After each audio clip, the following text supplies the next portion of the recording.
Carl Jung explored the depths of his own unconscious mind.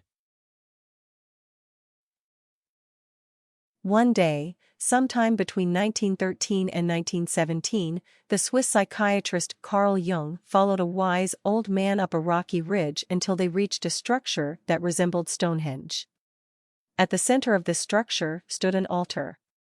On that altar stood a house. From the doorway emerged a doll-like woman whom Jung recognized as Salome, the stepdaughter of Herod Antipas, who, after dancing for him on his birthday, had asked for the severed head of John the Baptist. Salome saw Jung and began to worship him. When Jung asked why she was worshiping him, she replied, "You are Christ." As she uttered these words, a black serpent coiled its body around Jung's, completely enveloping his heart. Suddenly, it dawned on Jung that he had assumed the attitude of the crucifixion. He looked at the wise old man, who was in fact the biblical Elijah. "Why, it's just the same, above or below," Elijah said. Then Jung's face changed into the face of a lion. The above may sound like a dream, but it wasn't. It was a daydream, one Carl Jung experienced as part of what he later referred to as the most difficult experiment of his career. In an effort to consciously observe the machinations of his unconscious mind, he spent years conditioning himself to let his imagination run wild. He eventually compiled his observations into a red leather manuscript known as the Red Book. Liber Novus or New Book, which wouldn't be officially published until 2009.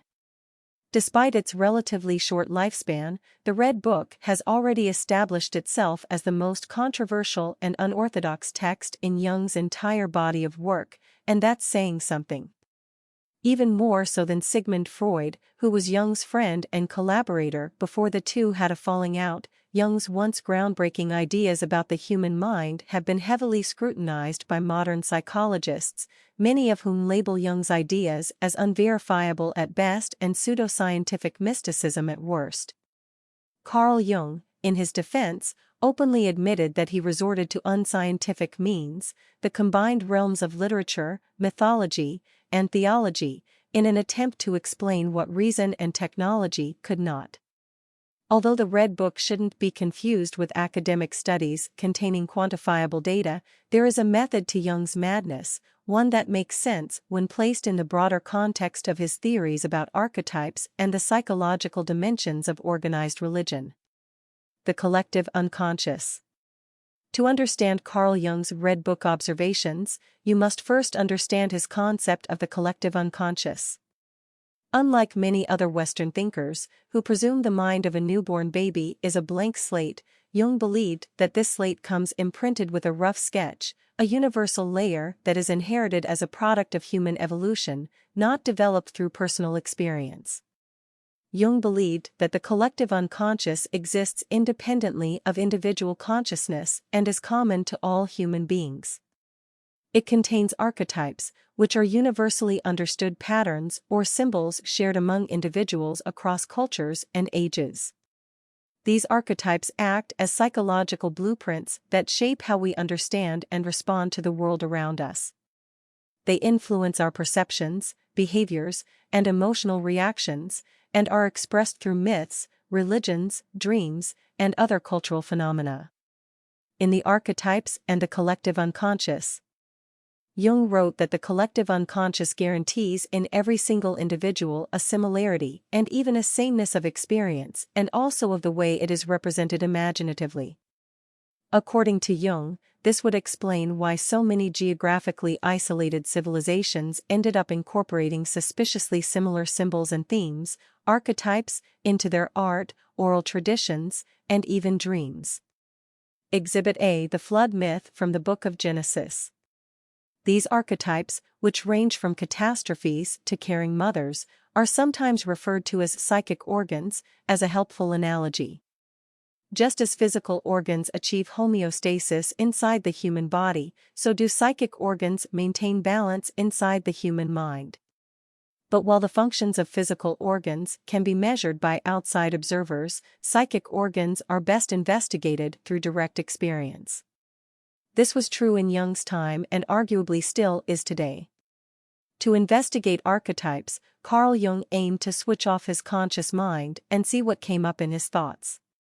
Jung ventured so deep into his unconscious that he had conversations with figments of his imagination, who appeared, as in dreams, to be autonomous entities, possessing knowledge he did not consciously possess. Jung's biographer and friend, Barbara Hanna, said he made it a rule never to let a figure or figures that he encountered leave until they had told him why they had appeared to him. Inner space. An incessant stream of fantasies had been released, is how Carl Jung described the experiments in his autobiographical text Memories, Dreams, Reflections. I stood helpless before an alien world, everything in it seemed difficult and incomprehensible. But Jung was no ordinary lucid dreamer. Armed with both general and specialized psychiatric knowledge, he aimed to figure out exactly what this other, unknowable part of himself was attempting to tell him. In one vision, Jung found himself high in the mountains where he saw none other than Siegfried, blowing his horn and riding a chariot made from bones.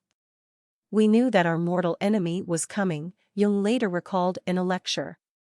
We were armed and lurked beside a narrow rocky path to murder him. Jung thought his hostile encounter with the hero from German and Nordic folklore, which preceded a vision of the birth of a child from Jung's own soul, symbolized his old hero archetype being replaced with another. The more comprehensive analyses of Jung's unconscious mind have come not from Jung himself, but from Jungian scholars mulling over the recordings of the Red Book.